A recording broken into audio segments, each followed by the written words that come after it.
কিন্তু আমরা এখন যে কথাগুলো বলছি সেগুলো হয়তো কোনোভাবে আওয়ামী লীগের পক্ষে চলে যাচ্ছে, এই সরকারের বিরুদ্ধে কথা বলতে গিয়ে আওয়ামী লীগের পক্ষে চলে যাচ্ছে, কিন্তু বাস্তবতা তো এটি, সত্য আপনাকে বলতে হবে। যাক, সেই বুদ্ধিজীবী নতুন প্রশ্ন করি। প্রশ্নটা হচ্ছে এই প্রশ্ন নির্বাচন তো আপনি বারবার আমার এখানেই বলেছেন নির্বাচন হবে কি হবে না আমি আমি নির্বাচন আগের রাতেও কনফিউজ থাকবো। আমি নির্বাচন আগের রাত্রেও, কালকে যদি 12 তারিখ হয়, আজকে 11 তারিখ রাত, আমি 11 তারিখ রাতেও কনফিউজ থাকবো। কেন তৈরি হচ্ছে সংখ্যা? নানান ধরনের খেলা চলছে, নানা ধরনের খেলা চলছে, এবং এই খেলাগুলো সম্বন্ধে আপনিও জানেন। এখানে পরাশক্তি খেলাগুলো আছে, এখানে ডক্টর ইউনূস হিমসেলফ তার নিজের একটা খেলা আছে, সরকারের একটা খেলা আছে, জামাতের খেলা আছে, বিএনপি, আমাদের সিনিয়র সাংবাদিক আজিজ ভাই উনি একটা শব্দ বলেন, আমি এখানে উচ্চারণ করতে চাচ্ছি না, মানে খারাপ শব্দ না, ইনফরমাল শব্দ, মানে আমি একটু সংশোধন করেই বলি, ফাটা বাসে চিপায় পড়ছে উনি এই কথা বলেন, আমি তার সঙ্গে বিএনপি পুরোপুরি একমত। আমি 15 মাস আগে, এই সরকারের বয়স তো 18 মাস হয়ে গেল, আমি 15 মাস আগে থেকে বলছি বিএনপির উচিত কেয়ারটেকার গভর্নমেন্টের অধীনে নির্বাচন চাওয়া, ডক্টর ইউনূসের অধীনে কোনো নির্বাচন নয়। আচ্ছা, আপনি বলেন তো, আপনি অ্যাঙ্কর, আপনার মতামত দেওয়ার সুযোগ নেই, তারপর আমার আগ্রহ থেকে আমি বলছি ডক্টর ইউনূস নিরপেক্ষ, এই সরকার নিরপেক্ষ? যদি নিরপেক্ষ না হয়ে থাকে তাহলে সেই সরকার অধীনে নির্বাচন হয় কিভাবে? আমার কাছে সময় খুবই কম, আমি একটা ছোট্ট একটা প্রশ্ন করে দিই। উনি বলছেন যারাই ক্ষমতায় আসুক বেশি দিন টিকতে পারবে না। এটা অনেকেই বলে, ক্ষমতায় কারা আসবে এটা নির্ভর করে টিকতে পারবে কি পারবে না, এটা জনগণের প্রত্যক্ষ ভোটে আসছে না ইলেকশন ইঞ্জিনিয়ারিং এর মধ্য দিয়ে ক্ষমতায় আসছে এটা। এবং আওয়ামী লীগের ভোটার, বিএনপির ভোটার, জামাতের ভোটার বলে কোনো ভোটার নেই। Voter itself voter. আপনি যদি আগেই ক্যাটাগরি করে ফেলেন যে ও আওয়ামী লীগের ভোটার, ও বিএনপির ভোটার, তার মানে আপনি পিপল এজেন্সিকে নাই করে দিচ্ছেন।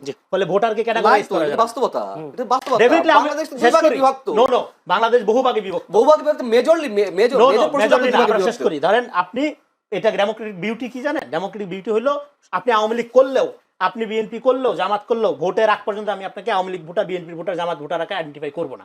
করলে কি হবে? করলে আপনাকে ম্যানুভারিং করা সহজ হবে। জনগণ বলবো, সবসময় জনগণ বলবো। কিন্তু আমরা রাজনৈতিক দলগুলো তো দেখি না, সবাই তো আমাদের ট্যাগ লাগানো হয়। এটা করলে বিভক্ত করবেন ভোটারকে, বিফোর ইলেকশন আপনি যখন বিভক্ত করবেন তখন আসলে আপনি ডেমোক্রেসি মিন করেন, আপনি আপনার দল ভারী করতে, মানে আপনারই বক্তব্য লালন করে কিনা রাজনৈতিক দলগুলো, আমি জানবো না। ধন্যবাদ জনাব মঞ্জুর আলম পান্না। যদি ভাই বলি, উনি একটা অভিযোগ করে শাহবাগের বুদ্ধিজীবীরা বারবার এই ধরনের কিছু কিছু জিনিস উত্তোলন করে যেগুলোর কারণে ডিভাইডেশনের বিষয়টা আসে। আপনি যদি শাহবাগ শব্দটা আসবে কেন? শাহবাগে বুদ্ধিজীবী বলতে আমি কিছু বুঝিনি। শাহবাগে বুদ্ধিজীবী, এখন শাপলা চত্বরের বুদ্ধিজীবী, শাহবাগে বুদ্ধিজীবী, তাহলে বুদ্ধিজীবী আসলে কারা? ক্লাসিফিকেশনটা এইভাবে হচ্ছে কেন? এখন উনি কিন্তু শাপলাপন্থী, রনি ভাই শাপলাপন্থী বুদ্ধিজীবী বলেছেন, শাহবাগী বুদ্ধিজীবী বলেছেন, মানে একটা জামাতপন্থী, একটা আওয়ামীপন্থী, তাহলে বিএনপিপন্থী বুদ্ধিজীবীকে আমি বাদ দেবো কেন? বিএনপির মধ্যে কোনো বুদ্ধিজীবী নাই, বিএনপির বুদ্ধিজীবী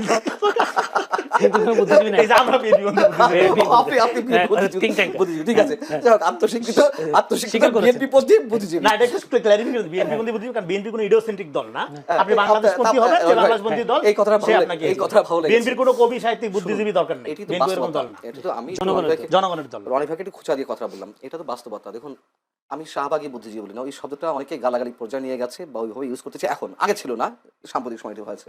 আমি তো শাহবাগী গেছি, আমি তো গণজাগরণ মঞ্চে গেছি, আমি তো যুদ্ধাপরাধী বিচার চেয়েছি, আমি তো এই, আপনি কি ফাঁসি চাইছেন না বিচার চাইছেন? বিচার চেয়েছি আমি। এবং এই যে জুলাই আন্দোলন, এই জুলাই আন্দোলনের পক্ষে আমি ছিলাম না, বাট আওয়ামী লীগ সরকারের বিদায় হোক সেটি আমি চেয়েছি। এইভাবে মানে একেবারে নিজস্ব ডিজাইনে অন্য সবাইকে বাদ দিয়ে একতরফা একটা সোকাল নির্বাচনের মাধ্যমে যুগের পর যুগ বা বছরের পর বছর ক্ষমতা, নিশ্চয়ই আমি সেটা চাইনি। সো শাহবাগে বলাতে আমি তুমুল আপত্তি জানাই। এখন বিষয় হচ্ছে যে, হ্যাঁ ঠিকই তো, সেই বুদ্ধিজীবীরা কোথায়? আওয়ামীপন্থী যে বুদ্ধিজীবীরা ছিল, যারা দিন দার 15 বছর মুক্তিযুদ্ধের কথা বলতে বলতে মুখে ফেনা তুলে ফেলেছেন, সেই বুদ্ধিজীবীরা কোথায়? লুকিয়ে আছে, পালিয়ে আছে, তাদের সপক্ষে যে যুক্তি দেওয়া হচ্ছে পেলে মেরে ফেলবে, হ্যাঁ এটা সত্য কথা, আমাদেরকেও তো পেলে মেরে ফেলবে। আমরা তো একেবারে ওই যে আওয়ামী লীগের হালুয়া রুই খাওয়ার সাংবাদিক তাও তো না, বা আওয়ামীপন্থী সাংবাদিক তাও তো না, কিন্তু তারপরে সত্য কথা বলার কারণে এখন মবের হুমকি দিচ্ছে, মেরে ফেলা হুমকি দিচ্ছে, জেলে নিয়ে যাওয়া হয় হয়তো।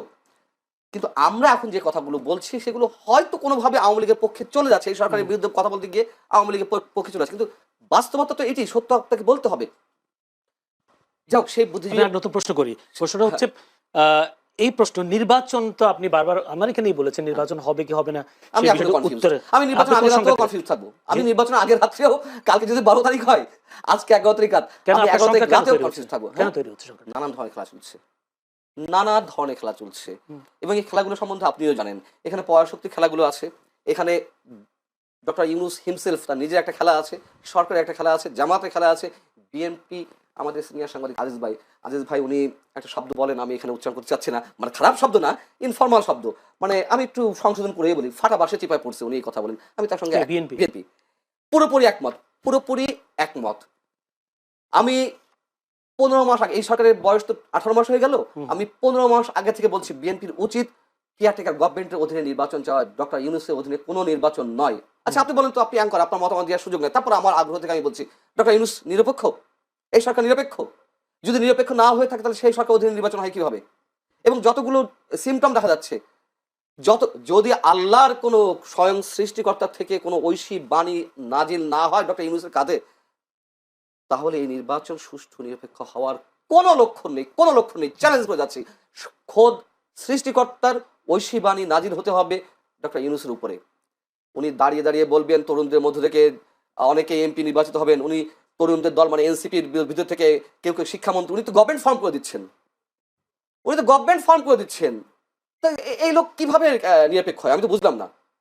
এবং তার যে আরো পার্সিয়াল যে চিন্তা ভাবনা, যেসব কর্মকাণ্ড, তা তো একটা দল, এই যে গণভোট, এ তো এনসিপি এবং জামাতের দাবি ছিল, এবং যে প্রক্রিয়া এগোচ্ছে সবই এনসিপি এবং জামাতের ডিজাইন অনুযায়ী। অতএব ডক্টর ইউনূস সাহেব, তার অধীনে আমাকে যদি আপনি বলেন যে আপনাকে মেরে ফেলা হবে, ডক্টর ইউনূসের অধীনে মানে নিরপেক্ষ নির্বাচন হবে, এই কথাটা আপনি বলেন, আমি মৃত্যুকে বেছে নেবো, তাও ওই কথা আমি বিশ্বাস করি না। বিশ্বাস করেন? আমি একটা প্রশ্ন করি, গণভোটের বিষয়টা যেহেতু এসছে, গণভোট যদি জিতে জনগণের প্রথমে কি উপকার হবে, প্রথম একটা প্রশ্ন। দ্বিতীয় হচ্ছে যদি ভোট জিতে যায়, ডক্টর ইউনূসের সরকার কি দীর্ঘায়িত হওয়ার সম্ভাবনা আছে কিনা? তার একটা ব্যাখ্যা সরকারের প্রেস উইং থেকে দেওয়া হয়েছে, মানে প্রধান উপদেষ্টার প্রেস উইং থেকে দেওয়া হয়েছে, যা বলা হচ্ছে হ্যাঁ না তার না, এগুলো কিছু না। আসলে এই সরকার গণপরিষদ কি জাতীয় সংসদের সদস্য এবং একই সঙ্গে সংবিধান সংস্কার পরিষদের সদস্য হিসেবে কাজ করবে। আচ্ছা, তারা কয়টা বিষয়ে ওথ নেবে? একই সঙ্গে সংবিধান সংস্কার পরিষদের সদস্য এবং জাতীয় সংসদ সদস্য হিসেবে ওথ নেবে। সেই ওথের শর্ত কি থাকবে? তারা যতই ব্যাখ্যা দিক না কেন, যদি দিন শেষে, এই যে এখন যেমন চোখ পাল্টি দিয়ে দিল, যে আগে বলেছে সংবিধান ছুঁয়ে ফেলতে হবে, এখন সংস্কার, আর সংস্কার কি এতদিন কি সংস্কার হয়েছে? আমরা যে বিশ্বাস করবো যে হায়ের মাধ্যমে সংস্কার হবে, ডক্টর ইউনূস কি সংস্কারের একটা এক্সাম্পল তৈরি করেছেন 18 মাসে? তিনি রাষ্ট্রপতি প্রধানমন্ত্রীর মধ্যকার যে ভারসাম্য আনার চেষ্টা করছেন বা সংস্কারের কথা বলা হচ্ছে, তিনি তো নিজেই কোনো দিয়ে গুতা দিয়ে রাষ্ট্রপতিকে এক কর্নারে ফেলে দিয়েছেন। বর্তমান রাষ্ট্রপতি, তার নিজের মধ্যেই তো সংস্কারের কোনো চিন্তা ভাবনা নেই। তিনি রাষ্ট্রপতির মুখ দেখেন না, তিনি রাষ্ট্রপতির সাথে কথা বলেন না, তিনি রাষ্ট্রপতির ছবি নামিয়ে ফেলেন বিদেশি সব মিশন থেকে। তাহলে কি সংস্কার তিনি আশা করছেন? এবং মানুষের স্বাধীন মতামত ব্যক্ত করার যে সংস্কারের কথা বলা হচ্ছে, যে মানুষ স্বাধীনভাবে ভোট দিতে পারবে, ইয়ে করতে পারবে, বা সংস্কারের অংশ হিসেবে মানুষকে তো ইম্পোজ করা হচ্ছে সরকারি কর্মকর্তা দিয়ে।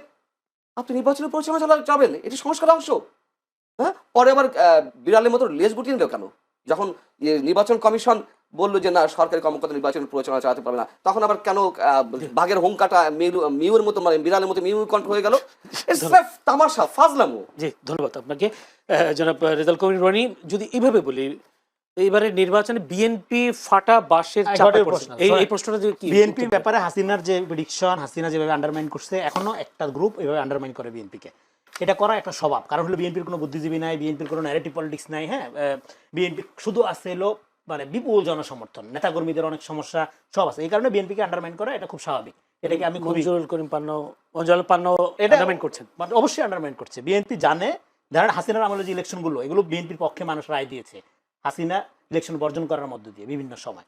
ফলে বিএনপি এখানে ক্ষমতায় যদি চাইতে চাইতো 5 তারিখে ক্ষমতা সাদা হয়েছিল, কিন্তু বিএনপিকে যায়নি। ফলে এখানে বিএনপি যে সংগ্রামের মধ্যে আছে, এটা হলো ভোটাধিকার প্রতিষ্ঠার সংগ্রাম। সরকার কথা বলা হয়েছিল, এককভাবে ক্ষমতার কথা বলা হয়েছিল। ক্ষমতার সরকার লিড দিবে কে? বিএনপি।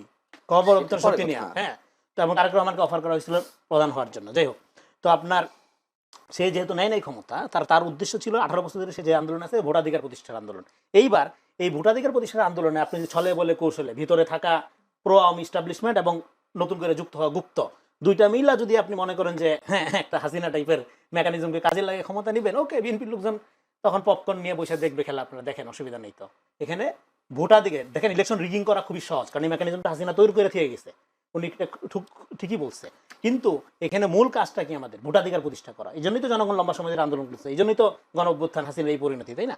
ফলে এটাকে যারা আন্ডারমাইন করবে, তাদের পরিণতি হাসিনার চেয়ে ভিন্ন হবে, এটা আপনি আশা করেন কিভাবে বা মনে করেন কিভাবে? সেটা নিয়ে এত অরিড হওয়ার কিছু নেই। একটা প্রশ্ন, সেটা হয়তো শেষ প্রশ্ন হতে পারে। আওয়ামী লীগের সমর্থকরা তো এখনো বাংলাদেশে আছে, এবং এই আওয়ামী লীগের ভোটগুলো আসলে কাদের? একটা হলো আওয়ামী লীগের যারা অপরাধী, তাদেরকে বিচার করা, মামলা বাণিজ্য না করা, তাদের হয়রানি না করা, আওয়ামী লীগ সমর্থন করাটা মানেই অন্যায়কারী, এইভাবে পোর্ট্রেট না করা, এটা খুব দ্রুত দরকার। আরেকটা হলো রিকনসিলিয়েশন, আমি যেটা বলছি, এটা নির্বাচন, এবং এই নির্বাচনটা একটা বড় রিকনসিলিয়েশন হিসেবে কাজে লাগবে। কারণ লোকালি দেখবেন যে আওয়ামী লীগ, বিএনপি, জামাত, জাতীয় পার্টি যাই করে একটা সম্পর্কের মধ্যে দিয়ে আমরা আবদ্ধ, সামাজিকভাবে ইয়া থাকে। ফলে মানে আপনার এই নির্বাচনের পরে আর এই জিনিসটা এরকম থাকবে না, সাধারণত থাকে না। হ্যাঁ, আরেকটা হলো যে আপনার রিয়েলি যদি ধরেন আওয়ামী লীগ কিভাবে পলিটিক্সে ফেরত আসবে বা আওয়ামী লীগ কি পলিটিক্স করবে, এটা আওয়ামী লীগের ব্যাপার, এটা আমরা জানি না। হ্যাঁ, এবং এটা নিয়ে আমাদের কত আগ্রহ নেই। কিন্তু মুশকিল যেটা হলো সেটা হলো বিশাল একটা অংশ এটা নিয়ে বিএনপির পক্ষ থেকে আগ্রহ নেই। এটা আওয়ামী লীগের আগ্রহ করতে হবে, যে বিশাল বস্তা আওয়ামী লীগের রাজনীতি অন্যজন করে দিবে এসে। না, ভোট দেওয়ার ক্ষেত্রে বলছি। আওয়ামী লীগ ফ্যাসিস্ট, তার রাজনীতি নিয়ে আগ্রহ নেই, কিন্তু জামাতের রাজনীতি নিয়ে আগ্রহ থাকবে আমাদের। এটা আপনার আগ্রহ থাকতে পারে জামাতের রাজনীতি, আমার আগ্রহ হইলো শুধু ভোটাধিকার, বিএনপি রাজনীতি করবে। আমার আগ্রহ হইলো ভোটাধিকার নিয়ে। হ্যাঁ, কথাটা আমি শেষ করি। আমার আগ্রহ হলো ভোটাধিকার নিয়ে। আওয়ামী লীগ কি করবে না করবে, আওয়ামী লীগের সমর্থন কি, এটা আওয়ামী লীগের লোকজন ঠিক করবে, আওয়ামী লীগ ডিসাইড করবে। এটা আপনি আমি ডিসাইড করতে পারবো না। একটা বুদ্ধিজীবী হিসেবে আপনি কি মানে গেস করতে পারেন? আমি তো শুরু থেকে বলতেছি রিকনসিলিয়েশন করা, আওয়ামী লীগকে প্রপারলি ডিল করা, অপরাধীদের একদিকে এবং যারা এটাকে পলিটিক্যাল ইডিওলজি মনে করে তারা আরেকদিকে, কিন্তু ঘরে ধরে করা যাবে না। এটা আওয়ামী লীগ ক্ষমতা থাকতে কি আমি বলতেছি, রিকনসিলিয়েশন করেন, সমাজকে হিলিং করেন। আওয়ামী লীগের লোক কি ট্রমাটাইজ না? হাসিনা পালাই গেছে, তাদের এই ব্যাপারে তারাও তো ট্রমাটাইজ। আবার এই যে বিপুল লোক নির্যাতিত, বিপুল মানুষ 15 বছর ধরে। ফলে দুই ট্রমাটাইজ লোকের মধ্যে একটা মুখোমুখি অবস্থান রেখে, একটা যুদ্ধাঙ্গী অবস্থা রেখে, একটা ঘৃণা সংস্কৃতি রেখে, মাঝখান দিয়ে নন পলিটিক্যাল শক্তি এবং পলিটিক্যাল প্রক্সি, আল্ট্রা ফ্যাসিস্ট শক্তি, হ্যাঁ, এগুলো ক্ষমতার ভাটোয়ারের দিকে নিয়ে যাওয়ার যে প্রক্রিয়া, এটা টোটাল জাতিকে একটা ডেঞ্জার জোনে ফেলে দিচ্ছে। সুবিধা যেটা, সেটা হলো মানুষ পলিটিক্যালি কনসাস হয়ে গেছে এই আপরাইজিং এর মধ্য দিয়ে, এবং মানুষ জানে কিভাবে এটা প্রোটেক্ট করতে হয়। হাসিনাকে ইন্ডিয়া মদত দিয়ে যেরকম অন্যায় করছে, আপনি যদি একইভাবে মনে করেন আমেরিকা আপনাকে মদত দিয়ে এখানে টিকায় রাখবে, ক্ষমতায় আনবে, সেটার জবাব কিভাবে দিতে হয় মানুষ জানে। ধন্যবাদ।